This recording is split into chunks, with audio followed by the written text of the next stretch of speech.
Hi, welcome to another episode of Reading with Dr. Liz. Today, Captain Dr. Liz and her twin sister, Flight Attendant Ms., will be taking us to the Caribbean. We're going to visit the island of Trinidad. That's where my dad was born. And I've never been there, but I really want to learn more about Trinidad. So together, we're going to travel to Trinidad and taste some really great food. Thank you for joining me for another flight on my Airbus 380. This is Captain Dr. Liz. Today, we're going to the Caribbean. There are actually 7,000 islands in the Caribbean, but we're going to Trinidad. Dr. Liz's dad was from Trinidad. It should take us about 4 hours to get there, and it is a warm 87 degrees today in Trinidad. Right next to Trinidad is the sister island, Tobago. Next, you'll see a map of our flight route. Do you see where we're flying from New York to Trinidad? Good morning, everyone. This is Flight Attendant Ms. The captain has alerted me that she is ready for takeoff. Please put your tray tables up and your seats up as well.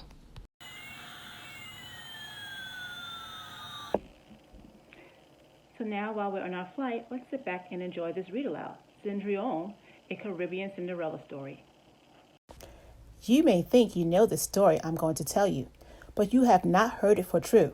I was there, so I will tell you the truth of it, here and now.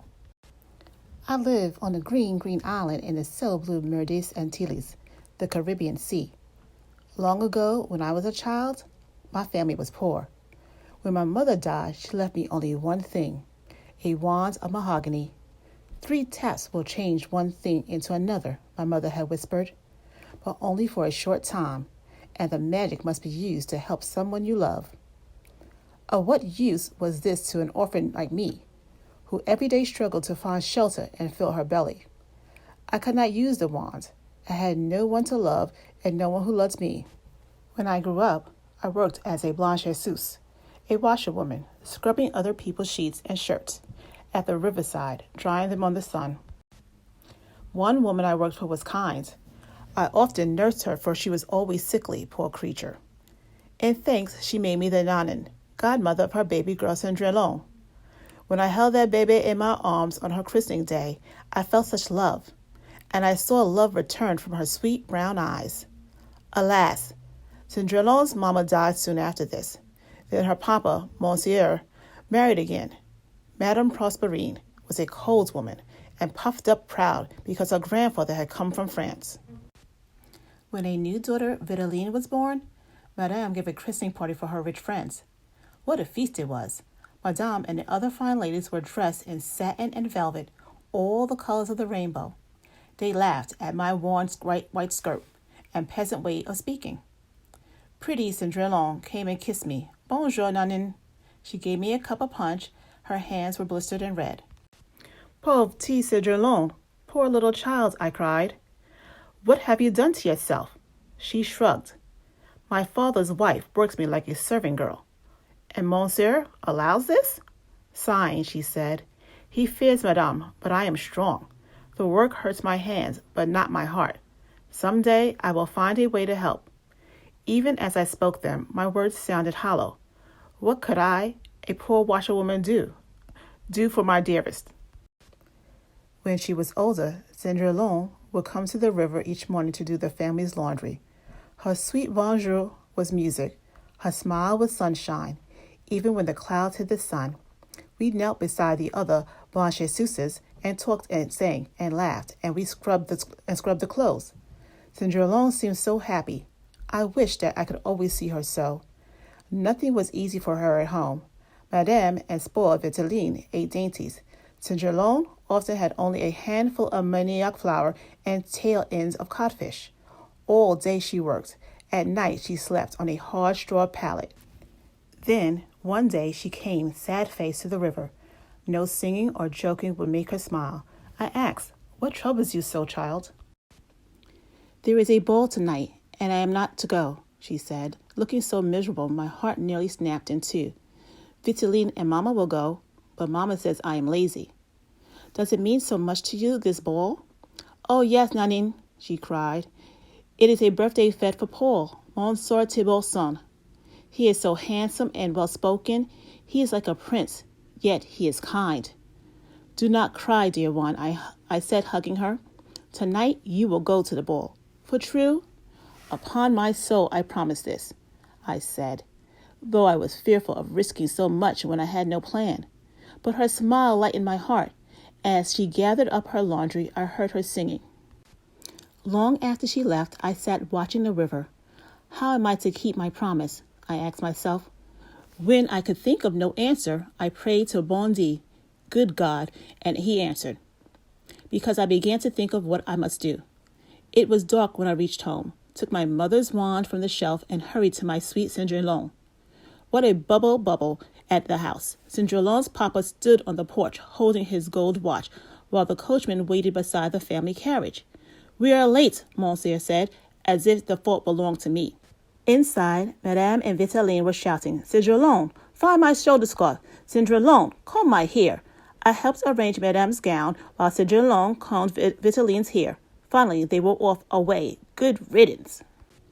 Upon the instant, I told Cendrillon, now you will go to the ball. But I have no carriage, she protested. I have no gown. Go into the garden and pick a friopon, I said. The child looked at me as if she thought my poor Nanan has gone mad. But she found a big, round breadfruit.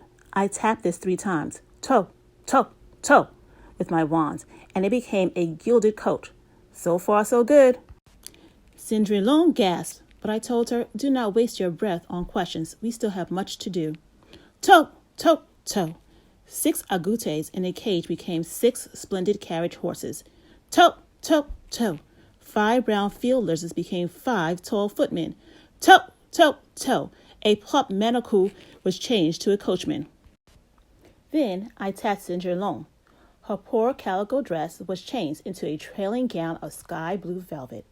Upon her head sat a turban just as blue, pinned with a treblon, pin of gold.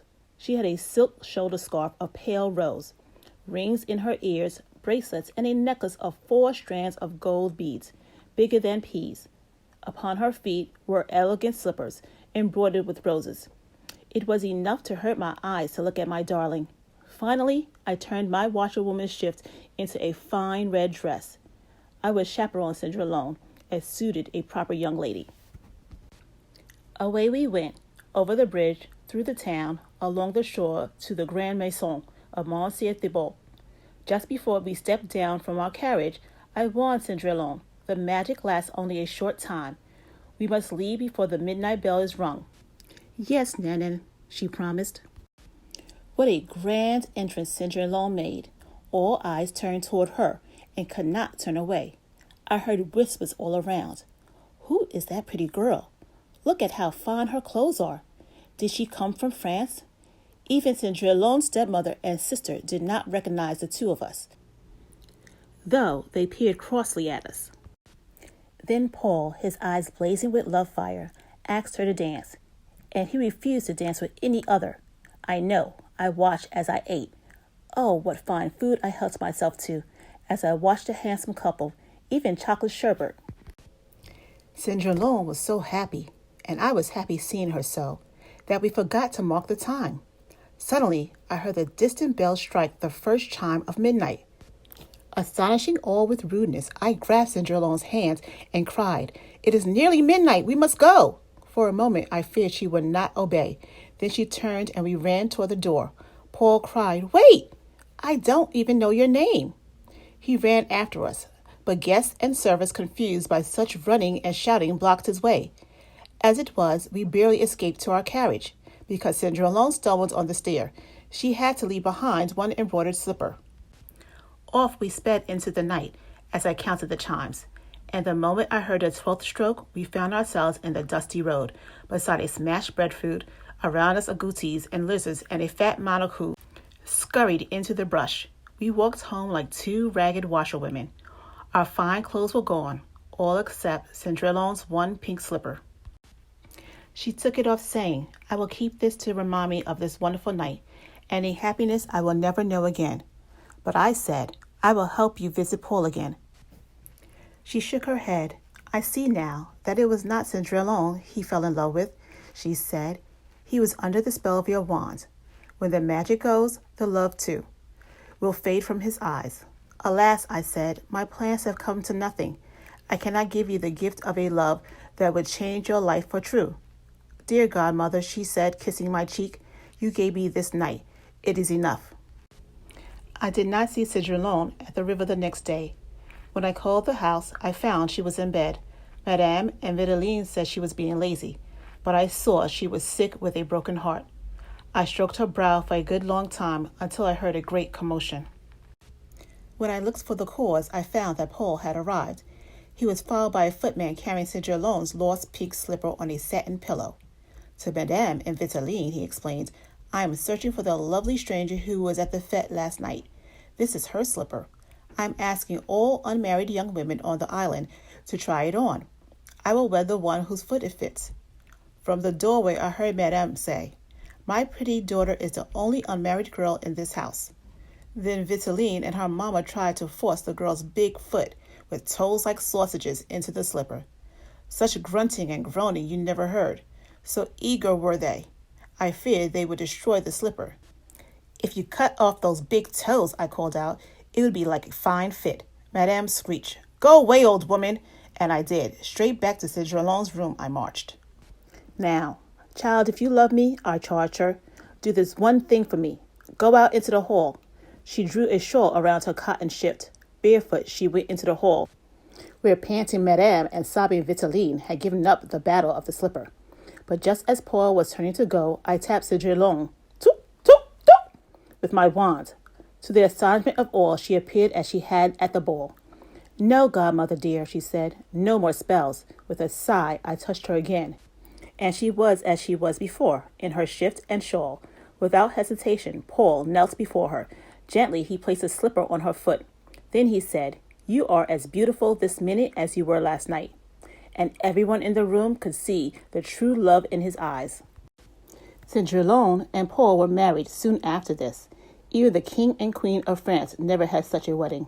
The guests ate and danced and sang and ate again for 3 days. I know because I was there. I danced the guacal and ate 9 helpings of chocolate sherbet and came away only to tell you this tale. I just heard that we're about to land in Trinidad. I am so excited. But before I go, I want to know what you thought of the book. Can you compare and contrast this version of Cinderella to another version of Cinderella?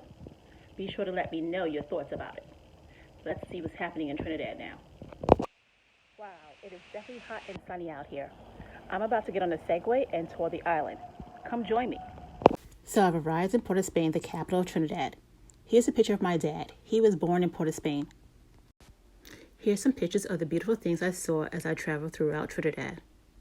Boy, I'm getting hungry and I think I want to hit the beach. Let's go to Maracas Beach and let's grab some food.